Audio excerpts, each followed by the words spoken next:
2 सितंबर सन 1994 को पुलिस की बर्बरता का तांडव याद कर आज भी राज्य आंदोलनकारी सिहर उठते हैं।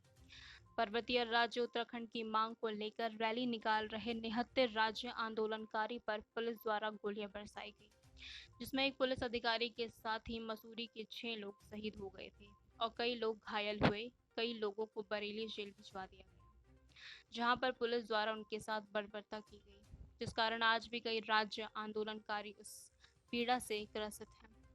1 सितंबर 1994 को खटीमा गोलीकांड में कई लोगों की शहादत के बाद पर्यटन नगर मसूरी में भी उत्तराखंड राज्य आंदोलनकारी द्वारा शांतिपूर्वक जुलूस निकाला जा रहा था।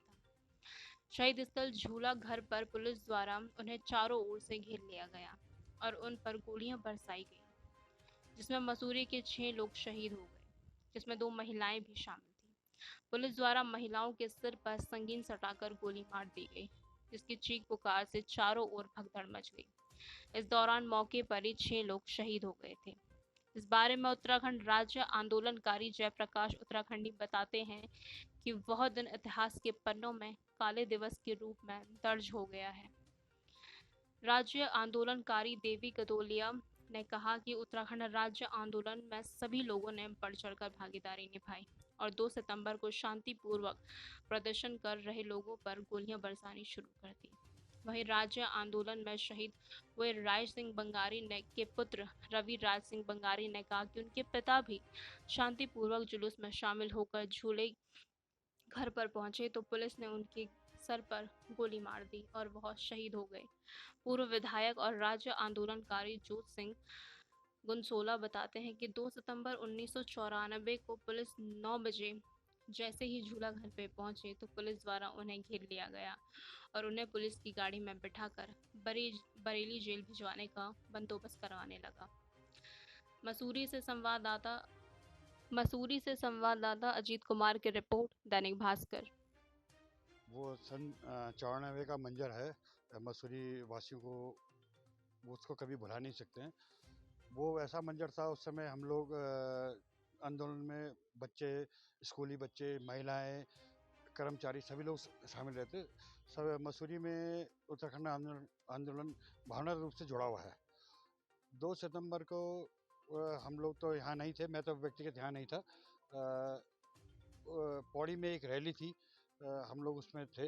हमारे फादर, हमारी मदर यहाँ थी, तो वो लोग आंदोलन में रहे।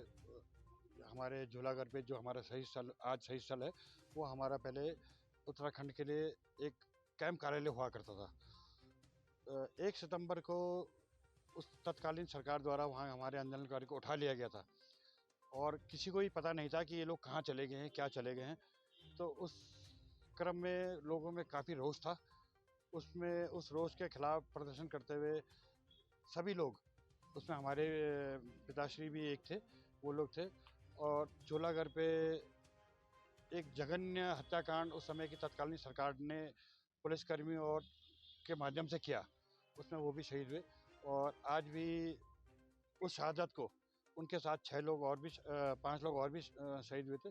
उस शहादत को हम सभी मसूरी वासी आज भी उनको याद करते हैं और 2 सितंबर के इस दिवस को एक ऐतिहासिक, उत्तराखंड में एक ऐतिहासिक तिथि के रूप में इसको मनाते हैं। जिस अवधारणा से जो उत्तराखंड राज्य जो ये आप ये प्रश्न कर रहे हैं, क्या ये अवधारणा शहीदों के अनुरूप हुई है? ये एक टाइम कंज्यूमिंग प्रोसेस है। पुरानी सरकारों द्वारा इसमें अपना योगदान किया है, आज की सरकार भी इसमें अपना योगदान दे रही है और आने वाली सरकार भी इसमें हम उम्मीद करते हैं कि अपना योगदान दे के शहीदों के सपनों को पूरा करेंगे। 10% इस सवाल को थोड़ा सा मॉडिफाई करना चाहूँगा। उत्तराखंड शहीदों के परिवारों के लिए कोई कुछ भी नहीं किया जा रहा है, अभी तो आंदोलनकारियों के लिए 10% की बात की जा रही है और वो एक सराहनीय कदम है। आज का दिन जैसे हम खटीमा के, हमारे को शाम को पता चला कि 1 तारीख को खटीमा के अंदर जो है हमारे साथियों के साथ जो है अन्याय हो गया और वहाँ कुछ शहादतें हो गई। हम उनकी शहादतों को नमन करने के लिए 2 तारीख को एकत्रित हुए सुबह 9 बजे। हमने कहा हम उनको जो है श्रद्धा सुमन अर्पित करेंगे और आगे की कार्रवाई पे चलेंगे। हमारे कुछ साथी हर 24 घंटे के जो है अंतराल में हमारे साथी जो है 5-5 साथी जो है वहाँ पर शहीद स्थल पर धरना देते थे 24 घंटे का। उससे पहले दिन मैंने भी दिया था, मैं भी 24 घंटे के लिए बैठा था। सभी लोग थे, हमारे बड़े सीनियर लोग थे, नौजवान लोग थे, सारे लोग थे। तो सब ने मिलजुल कर, तो हम जैसे ही अगले दिन खटीमा के शहीदों को हम नमन करने आए थे, श्रद्धा सुमन अर्पित करने आए थे, तो हमारे चारों तरफ से हमको जो है पुलिस ने घेर दिया। हमने जब जानना चाहा कि हमारे ये 5 साथी कहाँ गए, इनको लेकर कहाँ चले गए आप लोग, हमारे ये आंदोलनकारी साथी कहाँ कहाँ विलुप्त हो गए, किस जगह जिंदा है या मुर्दा है, तो सरकार की तरफ से कोई जवाब नहीं हुआ। मजिस्ट्रेट, एडीएम और ये तमाम पुलिस फोर्स थी, वो कोई जवाब नहीं दे पाए। साथ ही उसके क्या होता है परिदृश्य देखिए, उसका परिदृश्य क्या होता है कि 9 बजे हम एकत्रित होते हैं, और जब 9 बजे हम इकट्ठा होते हैं तो पुलिस और स्थानीय प्रशासन हमको कहती है कि आप यहाँ पर ये कंडोलेंस नहीं कर सकते, 144 लग चुकी है। हमने कहा कि भाई कंडोलेंस करने के लिए हम यहाँ आए हैं और हम आंदोलनकारी साथी हैं, इसलिए हम अपने साथियों के लिए जो खटीमा में शहीद हुए हैं उनके स्मृति में हम यहाँ कंडोलेंस करेंगे। पुलिस को 144 है, 244 है, 500 से जितनी धाराएं लगानी है वो लगाए। हम बिल्कुल शहीद चौक पर जो है सड़क पर बैठ गए, हमने श्रद्धा सुमन अर्पित किए। उसके बाद उसके बाद हमारे को उन तमाम पुलिस ने एक कॉल दी कि आपको यहाँ से हटना पड़ेगा। अरे हमने कहा हम राज्य प्राप्ति करने के बाद ही इस आंदोलन से हटेंगे, ऐसे नहीं हटने वाले। तो आपको ताजुब होगा कि पुलिस आई हेलमेट के साथ, एडमिनिस्ट्रेशन आया हेलमेट के साथ, पूरे डंडे और ये आपकी राइफलों के साथ। ऐसा हुआ जैसे कि हम आंदोलनकारी नहीं हैं, हम कहीं किसी क्षेत्र से निकले हुए जो है कोई डकैत हैं। इस तरह का व्यवहार अगर प्रशासन करता है तो लगता है आंदोलनकारी साथियों को उनका भड़कना स्वाभाविक था। उसमें नौजवान भी थे, बुजुर्ग भी थे। हमको जो है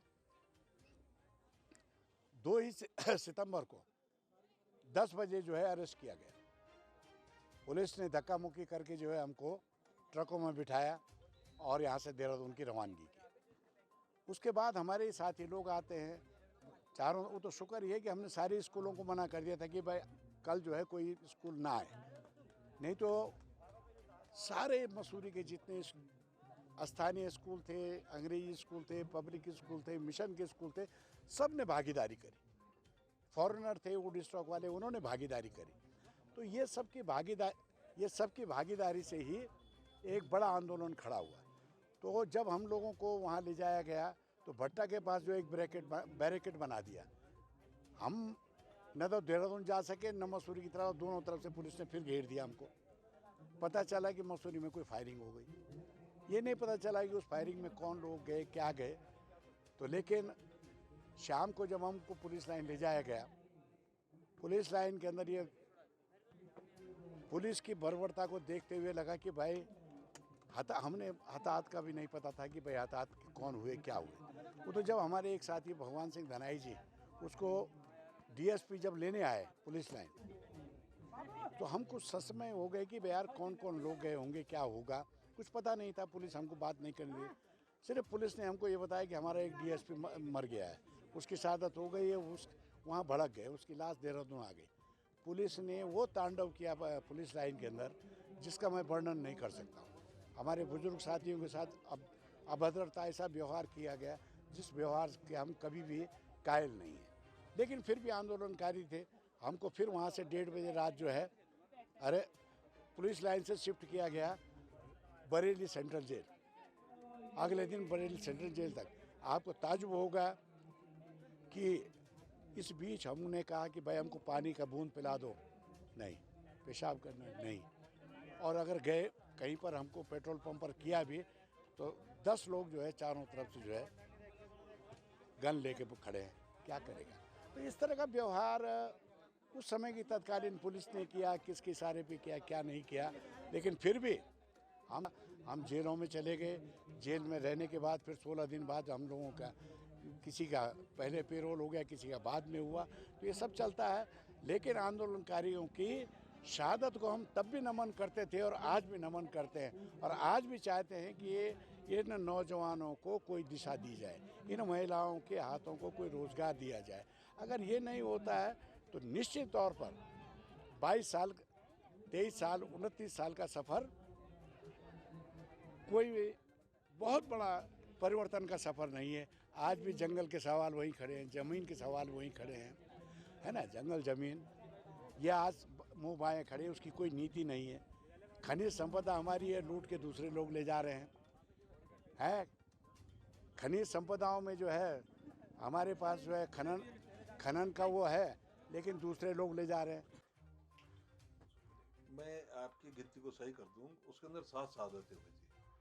2 सितंबर 1994 को उत्तराखंड आंदोलन का पे जो गोली चली मसूरी शहीद स्थल पर, जो झूलाधरा शहीद स्थल है, उसमें 7 शहादतें हुई थी।